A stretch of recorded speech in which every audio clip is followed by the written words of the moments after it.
Hello नमस्कार दोस्तों, कैसे आप लोग। आशा है कि आप लोग अच्छे और स्वस्थ होंगे। दोस्तों आज हम एक नए मूवी ट्रेलर के विषय में बात करने वाले हैं जो कि काफ़ी अच्छा है और इसमें धार्मिक चर्चा और धार्मिक विषय पर भी चर्चा किया गया है। काफ़ी अच्छा है और आप देखिएगा जरूर ये, लेकिन छठ तक में रिलीज होंगे दोस्तों।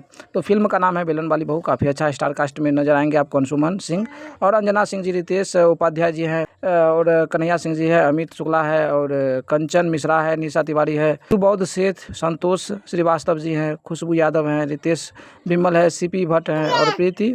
इसी तरह से कई कलाकार हैं जो कि इंटरटेनमेंट रंगीला के म्यूजिक दिए हैं। इंटरटेनमेंट रंगीला पॉडकास्ट में प्रोड्यूसर है इसका के कुमार और रामा प्रसाद डायरेक्टर है। इसमें राइटर्स है सुरेंद्र मिश्रा और विवेक मिश्रा जी इस फिल्म का राइटर है। यानी फिल्म काफ़ी अच्छा है, आप देखना ना भूलिएगा, जरूर देखिएगा। फिल्म गजब है और जो है फिल्म काफ़ी अच्छा है भी, तो आप देखिएगा ज़रूर। फिल्म का नाम मैं फिर बता दूं, बेलन वाली बहू। काफ़ी अच्छा है, तो बने रहिए और देखिएगा ज़रूर। चैनल सब्सक्राइब कर लीजिए, आपको इसी तरह का नोटिस मिलता रहेगा। धन्यवाद।